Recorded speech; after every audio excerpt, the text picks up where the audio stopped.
Okay, guys, I have been hinting about this for a while, so I am excited to finally share the details. On May 27th at noon Eastern Standard Time, Darren and I are doing a live webinar for stepmoms and their partners to share our blueprint to improve your step family life.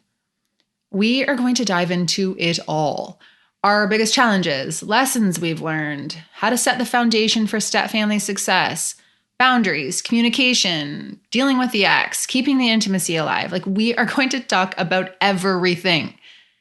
This is going to be live, and it is going to be the best live webinar we have ever done. Seriously, Brent, my video guy, is coming and he's going to use his fancy equipment, and this is going to be legit. We would love to have you join. So if you want to sign up, head to www.jamiescrimger.com/stepfamilyblueprint, and we're going to send you all the details. Now, you will have access to this recording for a limited time afterwards. So if the time doesn't work for you, if you can't make it live, that is totally okay. You can catch the replay. You can watch it alone. You can watch it with your partner. But if you want to improve your relationships, change the vibe of your home, minimize step family stress, set some boundaries, or even disengage without being seen as the bad guy, this is the blueprint for you. www.jamiescrimger.com/stepfamilyblueprint. I will see you there. Welcome to the Kick-Ass Stepmom podcast. I'm Jamie Scrimger, wife, mom, stepmom, life coach, conversation opener, and BS caller. 7 years ago, I found myself sitting on the bathroom floor with a glass of wine, bawling my eyes out, wondering what the heck I was thinking, marrying a man with 3 kids and an ex-wife. Don't get me wrong, I was madly in love, the kids were great, but as a 26-year-old with zero experience in the parenting department, I was in over my head. When I went to the internet for support, I was disappointed with what I found. So I decided to create the type of support that I was looking for. Raw and real conversations about all things motherhood, stepmotherhood, and living a kick-ass life. Life can be hard, really freaking hard, but each week I'll bring you tips and strategies and mindset shifts to help you thrive amongst the tough stuff in life. My goal is to inspire you to live your version of a kick-ass life. We'll bring you along as I create my own. Let's do this. Hello. Welcome to the show, to the Kick-Ass Stepmom podcast. All right. So you guys know I love books. If you follow along on Instagram, you know I really love books. I love reading and I love listening to audiobooks. I love books. And I have a bit of a routine when it comes to reading. At night before bed, I typically read a fiction. Actually, I sip this cacao mushroom drink from Four Sigmatic, and it helps me wind down and relax after whatever it is that happened that day. And then in the morning, I typically read something personal growth focused when I have my coffee and kind of have my me time before all of the kids wake up. Now, I don't do it every day, but I will say on the days when I do read something personal growth focused, I'm more focused and on track with what I'm trying to achieve, and just my head's on straight. I don't get caught up in the BS. I just feel like super focused and ready to just tackle whatever it is I'm trying to tackle. Now, one of the books that I've been reading is Let That Shit Go, co-authored by Nina Purewal. And today she is on the show. You've for sure seen this book in a local bookstore. It's this bright yellow book. It's a New York Times bestseller. It is such a great read. And I'm just really excited to share this conversation with you because this is yet another episode that has exceeded my expectations and left me thinking a lot about my own life. And I have no doubt that is going to do the same for you. Now, if this episode resonates, share it with a friend, share it out in social, help me spread the word and share the love for Nina and let the shit go. Because guys, these are the type of conversations that we really need to be having, especially right now, because things just feel kind of heavy in our world right now. So this is a really important conversation to have, especially right now. Now, if you haven't already, head to iTunes, give this a rating and a review. Like I've said before, these days, my love language is words of affirmation in the form of a podcast review. I read every single one multiple times. The words mean so much to me. And this is how we continue to grow and continue to have the type of conversations that we've been having. Alrighty, let's dive in. Because let's be honest, we all have a lot of shit that we need to let go.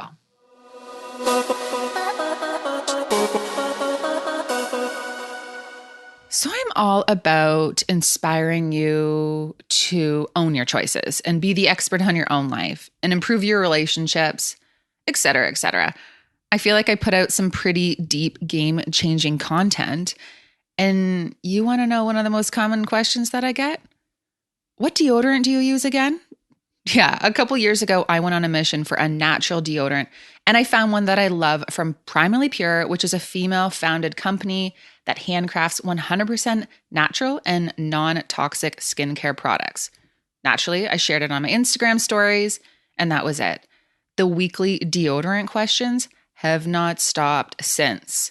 So if you are looking for a natural deodorant, Primally Pure, I highly recommend. And I also have a discount code for you. Use Jamie10 at checkout and you can save 10% on your order. www.primallypure.com. I use the charcoal deodorant, but there is a quiz that you can take to determine which deodorant is best for you. And they have a huge line of other natural products, which are also super amazing. So check them out. www.primallypure.com. Use the code Jamie10 at checkout. After years of requests, I finally did it. I finally added a Shop My Faves section on my website. This community means the world to me, and I feel like we're all friends here. And when I find a good pair of workout pants or a tinted moisturizer that I love, or a hoodie that looks cute and is comfortable, I share it with my friends. So I'm now sharing it with you too. My go-to skincare products, my favorite Lululemon picks, my day-to-day outfits. You can now get the links to all my go-tos on my website. Head to www.jamiescrimger.com/shopmyfaves to check it out.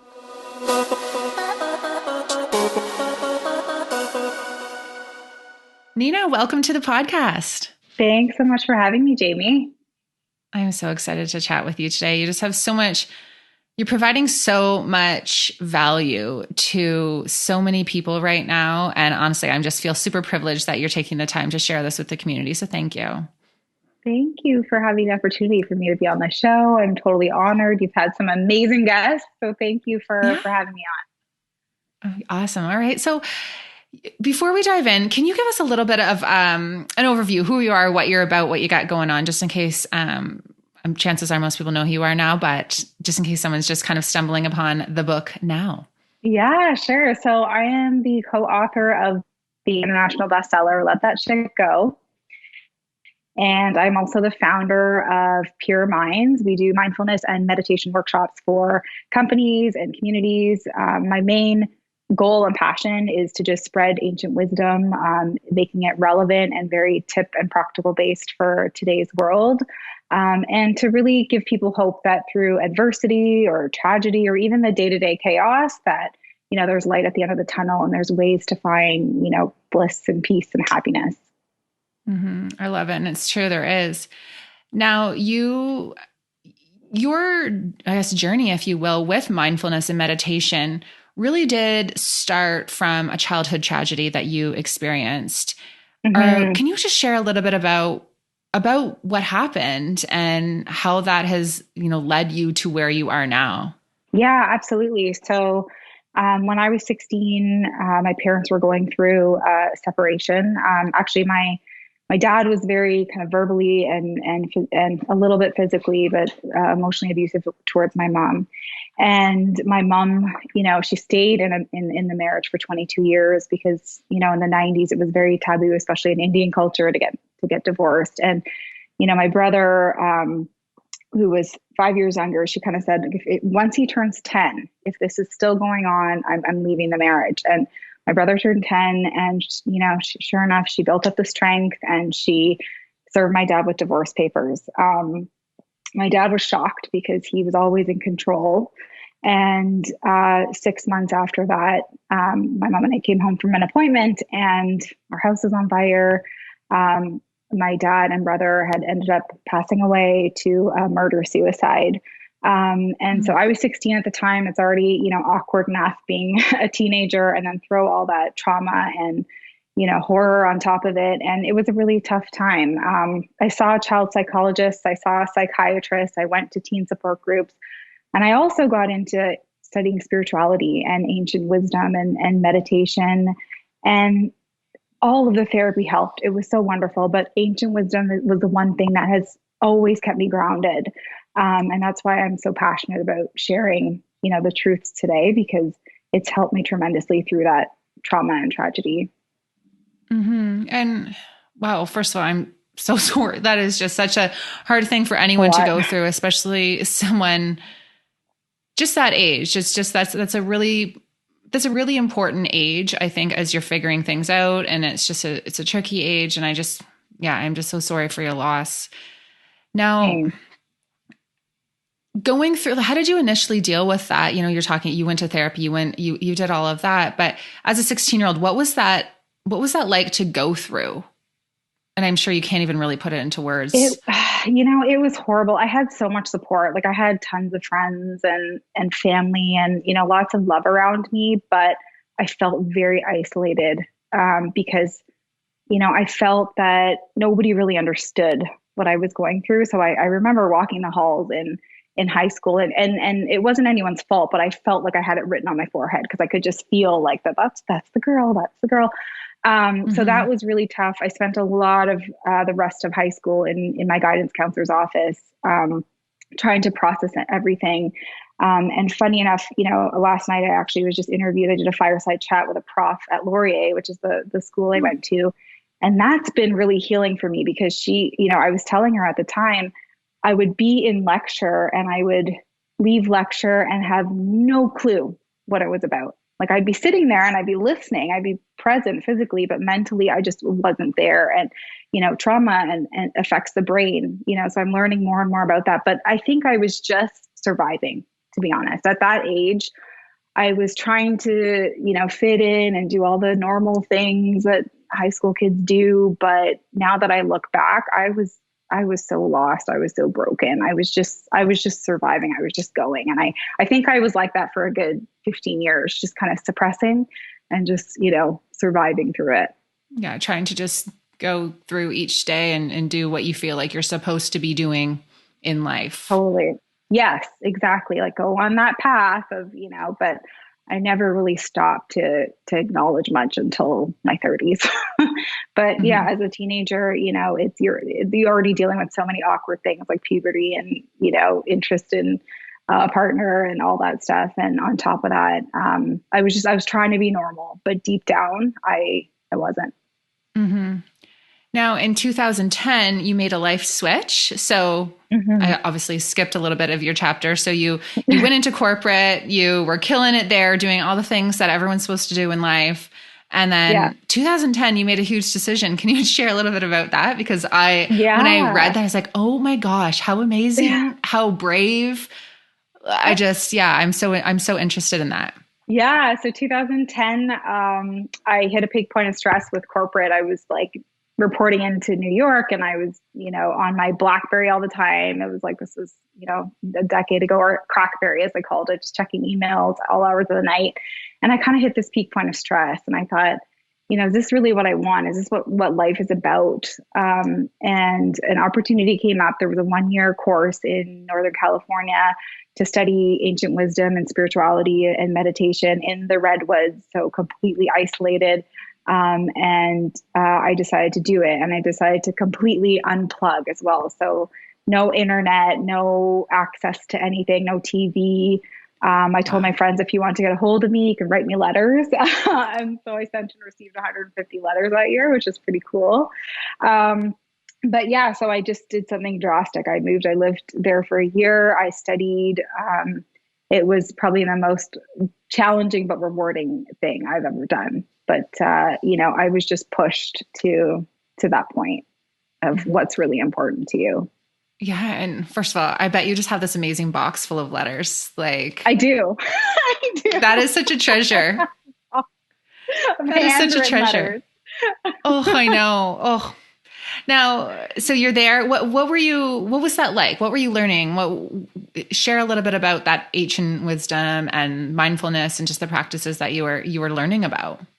Yeah, so we had teachers, monks or swamis from all around the world come in and teach us for a month or a few weeks at a time. And the crux of ancient wisdom is that our true nature is happiness and it's joy and it's bliss. It's all these wonderful things, but we have, so much stuff in the way obstructing us from accessing that. So I always say the spiritual journey isn't one to like go out and find. It's actually right within you. It's about undoing, and hence let that shit go. Let everything go so you can experience who you are. And if you think of yourself as a toddler or an infant, you are inherently happy.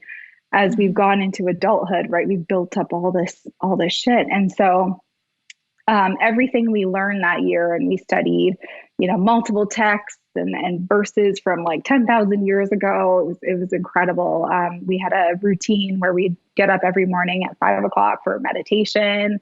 We had class all day. It was pretty regimented. But it all went back to learning that, our true nature is bliss, and we're all one. We're all consciousness. We all are connected in so many ways. We have so many more similarities than we do differences. And then you come back to life. You come back to our modern day society. What was that transition like? Yeah, that was actually pretty scary.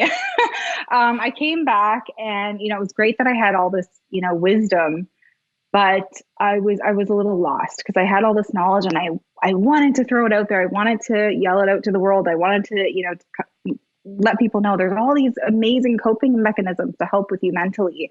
But I didn't feel like the world was ready. It was still 10 years ago. Mindfulness wasn't really, yoga was a thing, but like no one was really studying ancient wisdom at that time, or meditation or mindfulness. It was very new. So I went back to corporate. I still had bills to pay. I had to get back into reality. There was a certain level of detachment because our teachers would always say, now that you have the knowledge, just go back, live in the world, buy whatever you need to buy, your cars, your house, but just have those possessions with a sense of detachment. You don't need them. You're not dependent on them. So I kind of had that mentality, but I went back into corporate. I was the GM for an environmental startup. And then my mom got sick. My mom got sick shortly after I came back, and she was diagnosed with Lou Gehrig's, or ALS. And that's when everything changed for me. I got pregnant when she was sick. So I was 4 months pregnant when she passed away. And that's when I had another pivotal moment of, okay, life is here teaching me another lesson, and that it's life is short. Life is short. You never know when you're going to go. You never know when that day is going to come. So are you really doing what you love? And, she passed away in 2014, and I had my daughter, and then I was on mat leave for a while. I was going to go back to corporate, and I thought, no, now I have to do what I love. I have to just follow my heart. And that's when I started my company shortly after that. It's true. I love how you said that was life teaching me another lesson, because I do feel like the way I see things is that everyone is here there's certain lessons, and you continue to find yourself in situations over and over and over again. It's almost like the universe is saying, like, are you going to learn this lesson? Because like, here's another situation. Are you listening? You need to make those changes. You keep getting those whispers, or sometimes they're not whispers. Sometimes they're super loud, and you're like, okay, now I need to make that change. Yeah, I love what you said there about mindfulness, though. Mindfulness wasn't as popular, I guess, as it is now. Mm-hmm. And I feel like, and I love your face there. You're like, yeah. Can we dive into mindfulness? What is mindfulness? Because we talk about it all the time, but what is it? Yeah, you're so right, Jamie. It's like a super sexy term right now, but what does it actually mean? Yeah. And that was a big intention with us writing the book, is just like making all this ancient wisdom practical. Because it's one thing to kind of read it and intellectually get it, but how do you live it? And mindfulness in a nutshell is the art of being fully present, right? So often we are physically doing something, whether we're doing laundry or the dishes, or we're going for a walk. Even when we play with our kids, like we're physically there, but mentally we're not. We're in a million different places. And we think between 50,000 and 70,000 thoughts a day, which translates to 35 to 42 thoughts a minute. Okay, so we're constantly going. And a study recently came out saying that we're aware of less than 1% of them. So our mind is just going, and you've probably experienced this. You go from point A to point B, and you get to point B, you're driving, and you're like, how on earth did I get here? Like, how, you don't even remember the ride, or you don't even remember taking that shower because your mind was just somewhere else. So mindfulness is all about being present in everything you do. And I think that sounds very intimidating. And I think there's a misconception that mindfulness means you have to be present 24/7. But that's impossible. We live in today's world. We live in this reality. We have social media. We have constant distractions. So kind of the way I think about it is it's just about little moments of being aware that you're not present and then bringing yourself back to the here and now. And even if you bring yourself back and you're there for 30 seconds and then the mind runs off again, that's okay. At least you've acknowledged and you're not constantly in that rumination, right? You're bringing yourself back and bringing yourself back. So mindfulness is just all about having little moments where you are fully in the here and now, because that's where you can experience true life and the present, right? The present is the present. And that's where you can just be, in a calm kind of headspace because you're acutely in the here and now. Yeah. And that's hard. That's I'm just sitting here and it's like, that is hard. But I like that you're saying it. This is real life. This is what you do throughout the day. Because I do think there's this misconception now that to be truly practicing mindfulness, you need to be meditating for an hour a day, or you need to be doing all of these regimes, which are great. And they're very, very helpful. But it's about more than that. Yeah, yeah, I mean, it definitely is. And, one tip that I find really helpful is to kind of speak out loud or say in your mind what you're actually doing. So when I came back from California, I was back in corporate and, one of my teachers was visiting, thank God. And I said, this whole being present thing is impossible. Like I've got a mortgage, I've got work stress, like I'm busy. Like, how do you actually be in the moment? It's impossible. And, he kind of smiled and he gave me a very practical answer. And he said, just speak out loud what you're doing or, say in your mind what you're doing. So suddenly you're, in the here and now. So sometimes when I'm with my daughter and I'm playing with her, but my mind is on work, I'll be like, okay, now you're picking up this LOL doll. And now you're having this conversation with her. And now you're, just really trying to get in the moment and be aware. And when my mind runs off, we have a technique in the book of how to just catch it and bring it back and catch it and bring it back. And even me, I mean, I've been studying this stuff for 20 years. And there's times where, I'm playing with her in a half-hour span, my mind will run off 50 times. Like that's okay. But the awareness of it, once you're aware of what's rolling around in there is when you can start to let it go. Because again, a lot of these thoughts that we think are so subconscious. We don't even realize the records that we're playing. Yeah. I think that's important that how you just said that it happens to you. Your mind runs off. You're an expert in this space right now, but I think that a lot of people will start to meditate. And I know it's been, I've tried this myself and it's like, oh, I can't do it. I'm always thinking about this. Or when I'm lying in Shavasana at yoga, thinking about what I'm going to eat after and that kind of stuff. And you're like, you know what, the mindfulness isn't for me, when really people need to understand mindfulness is actually something that you're constantly trying to achieve. It's a process. It's totally a process. And I talk about that in meditation because a lot of people, that's probably the biggest question I get. I can't meditate because I have thoughts. Well, it's the mind's job to think thoughts.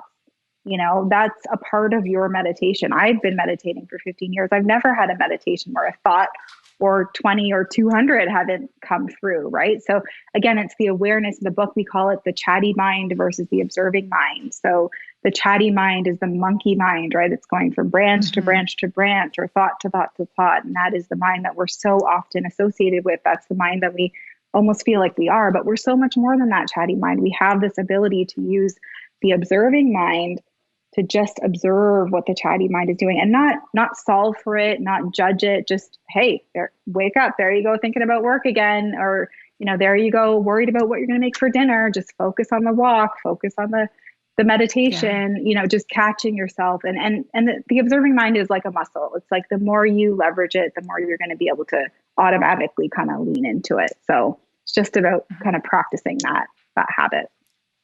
And obviously this is super important when you're dealing with those negative thought patterns, right? And I think that that's where I know a lot of my community and a lot of, people that I talk to really struggle with, because you're trying to go about your day to day. You're trying to, be present, live your life, be happy, achieve your goals. And you just are consumed by the negative thoughts or the extra stress or things that you can't control. Totally. Do you have any tips for us on how to bring that back? Because just feeling consumed, especially I would say as a stepmom and blended families, there's so many things that are outside of your control. Mm-hmm. How do you not feel so controlled by that? Yeah, that's a great question. I think, well, with the control piece, there's kind of two things here. One is the negative thoughts, and the second is the control. So I'll start with the control piece.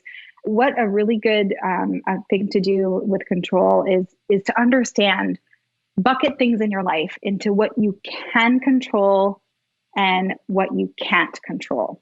Okay, be aware of that because we tend to ruminate on things we can't control often. Mm-hmm. And if you can't control it, there's nothing you can actually do about it, right? And I had a monk tell me, anytime you think about something that you can't control, that's a dead thought. It's not going to propel you forward in any way. It's not going to drive your efficiency. It's actually energy draining.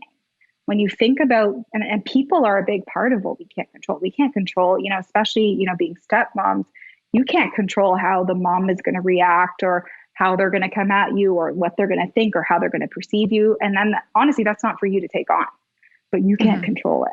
And so there's so many things in life from the people we've lost, nothing I will ever do can bring my mom and dad and brother back. I've lost them. So that's in the can't control bucket.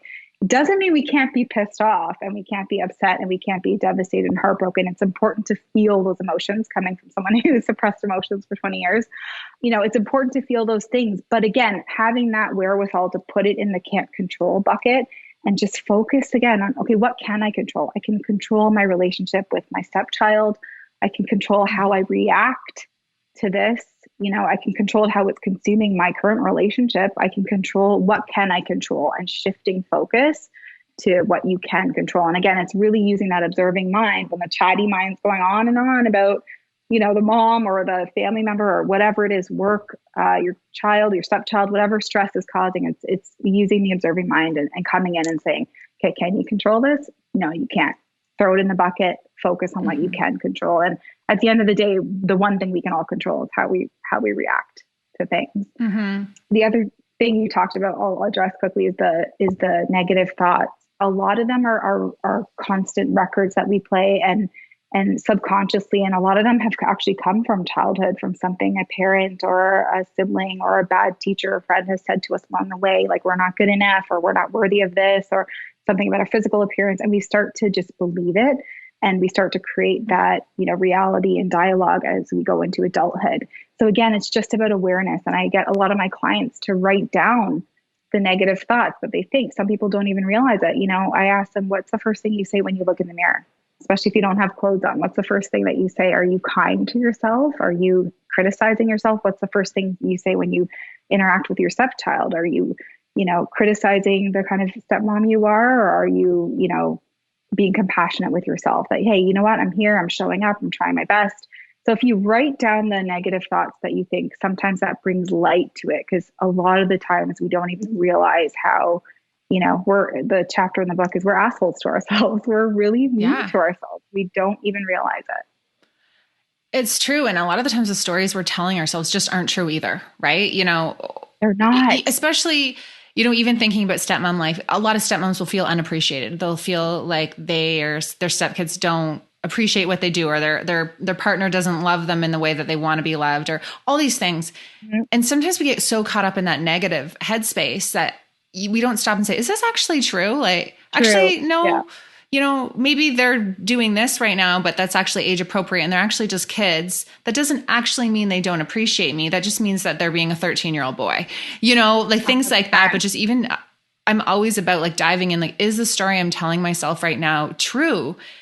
Because I love what you're saying. Like we ruminate in these thoughts that are just, they're wrong. They're not true. Yeah. They're just not true. They're not true. They're not true. And I get, when people write the list, my next step, we have a couple steps from there, but one is to, pretend you're in a court of law and fight each point. Let's say I'm not a good stepmom. Well, okay. No, I go to soccer practice. I get there. I have them over every blah, blah, blah. I cook for them all the time. We have movie nights, and here are the reasons why I'm not. And then, that's one thing. And then you build a replacement thought, you know what?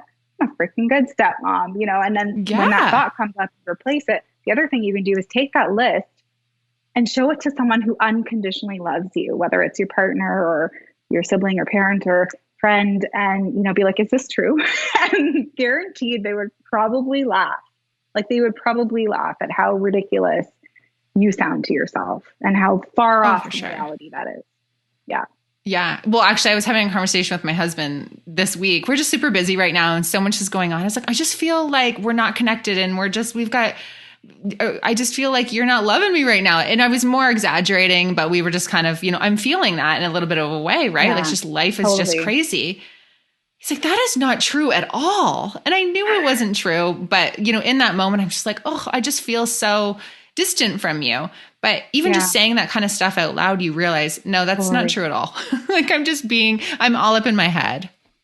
Exactly. And it's so nice that you have those conversations and you can, get that confirmation that no, that's not true. I love you so much. It's crazy how much in our heads we can get, especially as women. We tend to do that Hmm. more often. Yeah. We tend to overthink. So think just a little and be more self-critical. 100%. Yeah.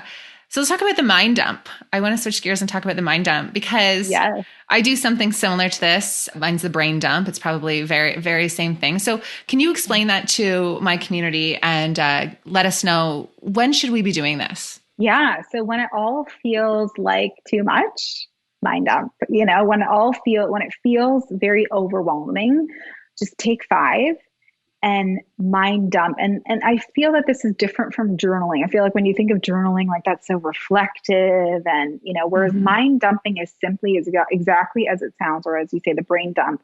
Just write everything out and don't judge it. Don't second guess. Don't even pause. And sometimes actually, because we type faster than we write, you can just get on a computer and just type it all out. And you can even do this, when you're feeling really angry, when a friend has come at you, or maybe that mom, sends an email or there's something legal going on. Type it all out and don't send the email, but just Do type not it out. send the email. Unless you really want to, but it's just that initial, and sometimes even before you write the real email you're going to send, do that. Sometimes I know there's angst and I know, what I have to say is defending myself or coming at this person for whatever reason. And I write the real thing, like what I would really say if there are no filters. That's kind of like the mind dump. You dump everything out. And then, you go back and you take out all the swear words and the inappropriate comments, and then you clean it up, but you've gotten it out of your system, and then you tend to, it sits within you less, because it's kind of like writing a grocery list out. Like if you have to get, apples, bananas, hummus, crackers, and cereal, and you don't write it down, you're repeating it in your head, right? Apples, bananas, hummus, cereal, crackers. But then when you write it down, it's like, okay, it's in your purse and you don't think about it again. So that's what the mind dump does. It just kind of gives you this release. And again, don't judge it. And you can delete the email, you can save them, you can burn them, print it out and burn it. There's so many things you can do with it to just kind of physically dispose and feel that release. But yeah, it's just about when things are feeling like too much, just it's an outlet, let it all out. And Hmm. you can even mind dump to a person. If you're not a journaler or you're not a person who writes things down, like call someone again who loves you and can hear you out and hold space for you and just rant. It's just about not suppressing, getting everything out, because that's so important. Yeah. And it's so helpful too, right? And sometimes you start to feel things and you get things out that you didn't even know you felt. Right. And it was Exactly. just stuck inside and you're like, whoa, okay. Yeah. I Yeah. was doing a lot Yeah. of that kind of stuff. A few weeks ago, and I actually did a podcast on it, was all about healing my childhood wounds. And Oh, wow. I was going through and saying things and how I felt and what that was actually like and what was actually happening from, an adult perspective, looking back on my childhood. And I said to my husband after, I was like, I didn't even know that I felt or that I harbored some of the things that came out because I had never given Wow. myself a chance to just, dump it all Let it out. out. So I can, I can Yeah. vouch for that. It's just it's freeing. And you don't realize the weight you're carrying until you're not carrying it anymore. 100%, 100%. And all of this healing and all of this letting go. I mean, your drawer of what you can fit into your life, or energetically even, is only so much. And so if you're stuffing it with a bunch of shit that you're holding on to, the minute you start to bring that to surface and let it go and work to let it go, I mean, the stuff that you make room for is Yeah. just so incredible. When I went, on this journey to forgive my dad, it was probably a 2-year process, but after, that's when I started my business, and that's when the book opportunity kind of landed in my lap. Like, it's just crazy that when we hold on to stuff, we're also blocking, we're not making room for the new to come in. So you're absolutely right. Like, it's so freeing when you acknowledge that it's there. And yeah, when you do the mind dump, or you do certain exercises, even being aware of your self dialogue, so much will come up that you don't realize. Because I'm telling you, a lot of this stuff is subconscious, and we don't realize Mhm. we're even holding on to it. Yeah, for sure. What was that like forgiving your dad? Like, how did you, because people talk Yeah. about that. People talk about forgiveness and forgiving people who have done you wrong. And, there's a huge, obviously, spectrum of what needs to be forgiven, but it can be hard. So what was that? How do you do that? What was that process like? It was so hard. Well, it was 20 years after the incident that I even realized I needed to forgive him. Like, that was my way through. I kind of just, as I said, suppressed my emotions, and I pretended he didn't exist. Anytime any trauma or anything came up, I was just like, I don't have a dad. I don't have a dad. I don't want to think about him. And suddenly something hit me, and I thought, I am holding on to so much anger and so much resentment, and it's not impacting him. He's been dead and gone. It's impacting me. And so that's when I realized forgiveness is not about the other person. It's not about, it's not even about making up with that person. You can never have a relationship with them again and forgive them. It's about letting go of everything that you're holding on to. And that Hmm. process it was hard. I'm kind of a very practical person. So I went through a pragmatic process of, researching, watching tons of YouTube videos and TED Talks and reading books on forgiveness. And I kind of just took pieces from here and there. It's such a personal journey. And it's definitely not black and white, but it's so important to first acknowledge that there's a situation or a person to forgive. And then you can kind of go from there and be really, really gentle with yourself. And for me, I kind of went at it. The biggest, I guess, source of healing for me was empathy. Took me a long time to get there, but just realizing that obviously he was struggling with mental health. He had depression. I think he had bipolar. There were so many things that went untreated and undiagnosed. Obviously, there's moments now where I almost feel compassion, and I think, wow, what kind of mindset were you in to have done that? you know Hmm. and so that's one angle. There's so many different ways to get at forgiveness, but it wasn't easy. And I think that's so important with letting go, with letting shit go. I mean, it's this cute and fun title and whatnot, but it's not easy to let things go. You can't let things go unless you bring them to surface and you deal with them and you go to those dark places. And you probably just experienced this, going through all of your childhood stuff. It's like, it's hard to bring it up Hmm. and to look at it and go to those places and remember the hurtful things that people said. But once you do that, that's when you can start to let it go. Otherwise, it just sits in you like it did for me. I suppressed and repressed until I was ready to bring it up and let it go. So it's not forgiveness and letting go. It's not an easy process, but it's so empowering. It's so liberating when you come out the other end. Yeah, for sure. And I like how you brought up empathy because that's so important. And I talk about that a lot when I'm working with stepmoms and I'm working with people. It's just because you're forgiving someone, or it doesn't mean you are agreeing with what they did or how they dealt with Yes. something. Yeah. It's Thank you for not, bringing that up. it's Yeah. not saying, yeah, no, it was okay. Like, I forgive you. And I think sometimes we think about forgiveness similar to like someone pushing you on the playground. I'll say sorry to your friend. Okay. Like, let's move on. Like, let's be friends. That's not Totally. what it's about. It's about putting yourself in their shoes too and saying, okay, what are they going through? Like, what are their wounds? What is coming up for them? Like, what are their insecurities? Because it really does come back to the whole the way people treat you is more about them than it is about you. And then you Totally. can go Yeah. really deep into that. Like, what was your dad going through? Or in our situations, like when you're dealing with step parents and, high conflict co-parenting situations and whatever, like, what is the ex going through? Like, what kind of wounds are showing up for them? Like, what kind of insecurities? Mm-hmm. And what's bringing all this on? Because people don't just do this, right? Like, there's some pretty heavy stuff happening. So Yeah. Yeah. Exactly. that's so Where are important to they in dive their in. life? And Yeah. And thank you for mentioning that. It's not about forgiving the act. You're not giving them a get out of jail free card. You're not righting their wrong. You're Mm-hmm. not saying what you did was okay and I'll forgive you. That's not the That's dialogue, not it. it's not it. You can forgive someone and still say what you did was wrong, which is, in the case of my dad, is like, I'll never say what he did was okay or right. But again, it's not about the act. It's about forgiving so you can move on Mm-hmm. and I have accepting. a section in my course where I say when people are struggling with forgiveness, if you switch the word to like acceptance.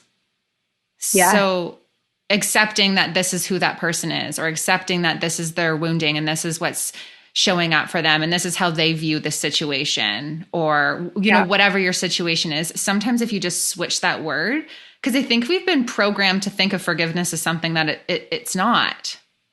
Yeah. It's so true. And accepting that the situation you're in with this person, Mm-hmm. not just about them, but accepting also that your fate and your current situation is having to deal with them too. And that's part of the acceptance slash can't control bucket, letting, Mm-hmm. yeah, understanding that For sure. you're right. You're right. So acceptance and forgiveness totally go hand in hand. We need to differentiate where acceptance is and where Mm-hmm. forgiveness is. Yeah. Yeah, especially if you're struggling with it. Yeah. Now, you talk about the importance of understanding that we're all responsible for our own emotions. Can you dive into that a little bit? Because that obviously resonates with me a lot. But let's talk about that. Why is that so important for people to fully understand? And I would say, throwing out the buzzword, be mindful of. Yeah, absolutely. You know, you're not responsible for, what other people say to you. You're not responsible for how they react to you. You're not responsible for how they show up for you, but you are responsible for how they make you feel. And it's okay to, again, feel anger and sadness, but it's also your responsibility to move through them and to let them go. No one is going to get into your mind and heal that for you. And especially someone who is external and not going to change. Sure, they might be making you feel upset, but then what are you going to do with that emotion? Because they're not going to fix it for you. That person's not going to stop doing what they're doing, even maybe with feedback. They're also not going to fix it. So, whatever's coming up for you, that's your personal journey to work through. And I think this is where kind of blaming comes in as well, is like, you know, only you're responsible for how you're feeling. And yes, people say hurtful things and you're allowed to be upset, but how much of that are you holding on to? How much of that are you letting it affect you? How much of, yourself are you kind of holding back? You're not being the best version of yourself, when you're allowing all these people's opinions and thoughts to consume you. So once, you have all these emotions, it's like what you do with them is your responsibility. That just hit me when you said you are responsible for how they make you feel. Like that's heavy, right? That is just one of those things that I think we don't give enough thought to and enough power to, right? Like yes, people can make us feel a certain way, but at some point you have to take back that control.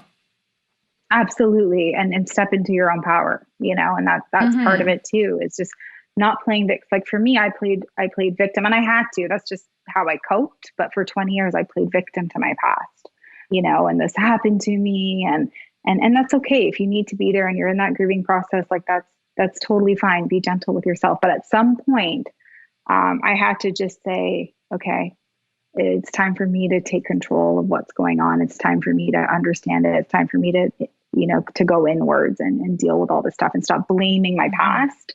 And, again, it was such a life change when I started to own it all and let it go. Then it was like, yeah, I wasn't defined by it anymore. I couldn't let anybody define who I was or my past. Yeah, for sure. And that's the thing, right? No one's saying you can't be upset or you can't be hurt or you can't feel these negative emotions. You have to. You need to process them. Yeah, Like you're sad in a day, be sad. Have it, I say totally. sometimes when I get triggered or I feel really down in the dumps about something, I'll say, I'm going to give myself half a day. I'm for Yeah. half a day, I'm going to curl up. I'm going to like binge watch Grey's Anatomy. I'm going to do whatever. Love And Grey's then Anatomy. I really love Grey's Anatomy too. That just made me love you Grey's even more. Like, God, I love Grey's Anatomy. Can we talk about how long the show has been going on? Like, that is I just know. impressive. It's ridiculous. When you go into Netflix and you see the very first season, you're like, is it for real? Like it's like been Yeah. 20 years or something. But I Yeah. hope it never ends till like the day I die Yeah. because I love Ridiculous that how stuff. many times I've watched all the episodes too. I'm basically just like watch it over and over again. But that's the thing. Okay, I'm gonna binge watch that. I'm gonna be upset today. I'm gonna cry. But I can't pack up and stay here. You can't Yeah. pack up and stay in those places. Yeah. Yes. But you know what's so powerful about what you're doing and taking half the day is you're giving yourself the permission to feel all those things so you can let go. And I actually just posted about this yesterday. What's not okay is when we're like, it's fine, it's fine, it's okay. Let me just keep going. I'm going to keep doing this. I'm going to keep chugging through. It's fine. The next conversation, I'll just get through. No, feel all those things, and Mm-hmm. then once you give yourself permission to feel them, to have that shitty day, to take the day off, to binge watch, then you can breathe easy and move on.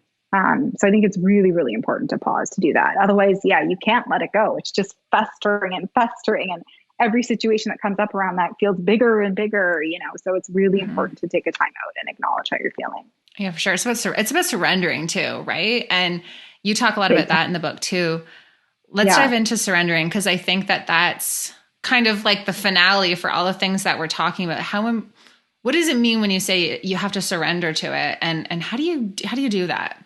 Yeah, that's such a good question and a difficult thing to do. I'm actually reading the Surrender Experiment right now by Michael Oh, Singer. He wrote The Untethered Soul. Incredible book. But surrendering is all about, I think people have a misconception of like, oh, if I surrender, let me just sit here and do nothing and just surrender to life and let it all fall into mhm. place. But you still have to take action. You still have to pack your kids' lunch. You still have to physically do things. But with surrender, it's not being attached to the outcome.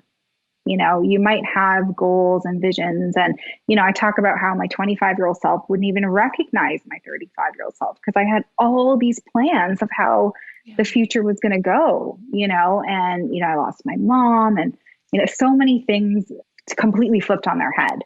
And that's where surrender comes in. So, for my next decade now, I'm doing my best. I'm putting it out. Like I put the book out there.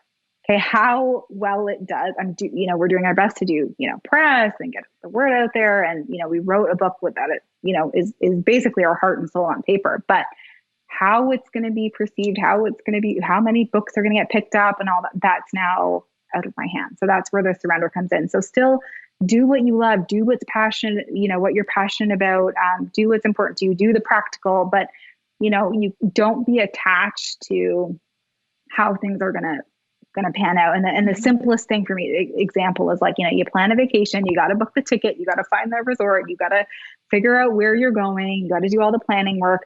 And then you let go. If it's going to rain the whole time, it's going to rain the whole time. You cannot control that. I think we have a very false sense of going back to control of what we can control. So again, it's kind of just surrendering to the powers that be. And it's incredible when you start to surrender because there's not that energetic push to everything has to Mhm. be this way and it has to go ABC. When you surrender and you let things happen, it's incredible how much just starts to come up for you automatically in a really, really good way. Mhm. It's like a sense of freedom. Like Yes. you feel free and lighter. And I know that someone listening to that may be like, that's really corny to say, Jamie, but it's true. It really is true. I know my husband and I have just gone through things over the last, 8 or 9 years, and we got so tied up in what the outcome was going to be and what was right and what was wrong. And, if this happens, then this is going to happen. And just really like consumed by all of it. Yes. And, I got to the point where I just said, whatever, right? Whatever happens is going to happen and we're going to be okay. Like we're going to get through it. Yeah. We will always be Yeah. okay. And I think even just having that faith, right? And saying that to yourself, what could 100%. happen? It's I'm really, going to be okay. Look at yeah. you. You've been through far more than one person should go through in their life, but you're okay. You're thriving. You've come out the other side, but it's that you've given yourself permission to do that, and you've done the work and you've surrendered to the outcome. And it's just powerful. It really is. Thank you. And, thank you for your kind words. And my mom used to say that all the time. She's like, at the end of the day, it's going to be okay. You're going to be okay. Everything's going to be, and that's a great affirmation to tell yourself. But even with surrender, I find like even the little tiny day-to-day things in life. You go, to the store intending to pick up something and it's not there. Like, okay, it is what it is. Or like Mm-hmm. all of this stuff happening with the pandemic and kids being, in school, then out of school and virtual school. And you can't control it, right? So just, okay, now people are talking about September. Like, are we going to be back in virtual in September in Ontario? What's going to Oh, yeah. happen, Yeah, we're in And it's Ontario. like, We're doing a lot of surrendering yeah, right now. Like we're on our third, that's great. because a lot of people listen to this from the Third States lockdown. and all over. Right. Like That's what I want to clarify. Yeah. we're literally in our third lockdown. Talk about a shit show. It's Ontario right now. But It's a complete yeah, freaking shit show. Yeah, absolutely. But what exactly? What what can do we do? what can you do? All you can do, you can just follow the rules and you go on with life. And if you sit in that anger, it's just gonna, like, if you rub up against the surrender and you're like, but no, this isn't fair. Blah, blah, blah. Yeah, okay, fine, have those emotions, but don't, like you said, don't sit in that. And just, okay, this is what we're doing now. All right, This is what I can control. this is like, and it'll have an impact on the kids, I'm telling you, because when you just surrender and you're cool with everything, okay, you know what? Yeah, you're back in virtual. All right, we're going to figure it out. This is what we're going to do. We don't have a choice. They are very calm in, how they're perceiving everything. So it's a very powerful tool. And you're right, it's freeing because you take kind of the ego out of it. It's not you doing it anymore. It's like, okay, this is the power of this is the universe, or however you want to talk it up. It is what it is. It's like that annoying saying. I think you talk about it in the book too. It is what it is. It is. And I remember my mom and my aunt used to say that all the time. And I was like, oh, shut up. Right? Like, oh, it is what it is. It's like, okay, mom, but it's true, right? You talk about the book too.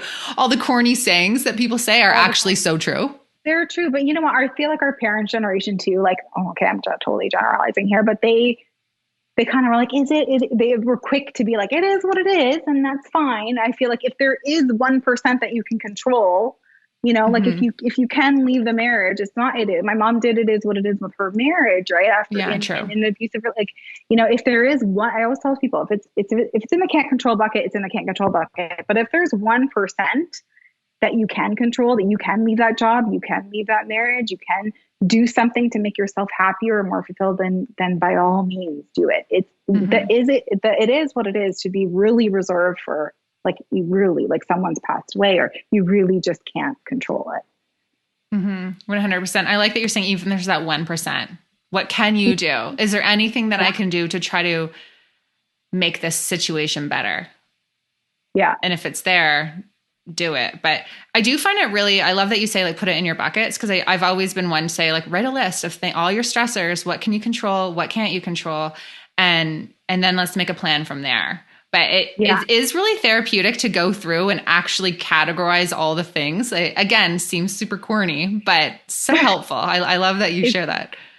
It's so powerful, because then when you're observing mind is thinking about that thing, that's the first thought that comes next is, oh, it's in the can't control bucket. If you don't take the time to understand and make the list, you're just it's always going to be, there and not in a place where it's like, okay, I can't do anything about this.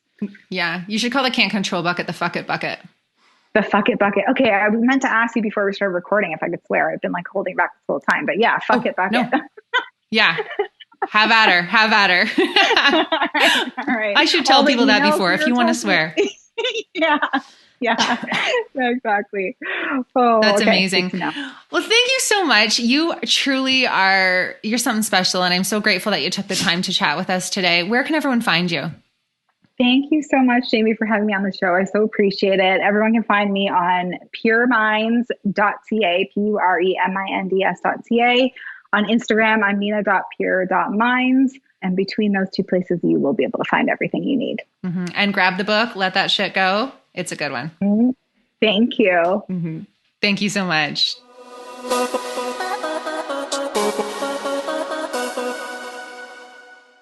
Wow, that was a powerful conversation. It seriously blew me away. Forgiveness, empathy, acceptance, taking control of our own life. Like, that's something that's been really important to me in my own journey. And I really just want to end by saying this. When you accept that you and only you can control how you feel and how you show up and what type of life you live, everything really does shift. Now, as always, I want to hear what resonated the most with this episode. I want to know what your big take homes are. So be sure to hit me up on Instagram at Jamie Scrimger. Let me know what you think. And if you're loving the episodes but are craving more, be sure to check out my membership for stepmoms, the exclusive stepmom community membership space off social media where you can ask for support, get individualized advice in the private forum, listen to raw and unfiltered podcast episodes, check out interviews with the best step family experts, attend live Q&As, and get a copy of my monthly online magazine and discounts on coaching and upcoming offerings. By the way, there's something really amazing in the pipeline.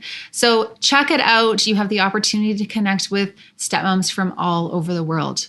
Seriously, thousands of women from over 30 different countries have joined in this community. It is a game changer. www.jamiescrimger.com/membership. Thank you so much. I appreciate you guys more than you know, and I'll see you in the next one.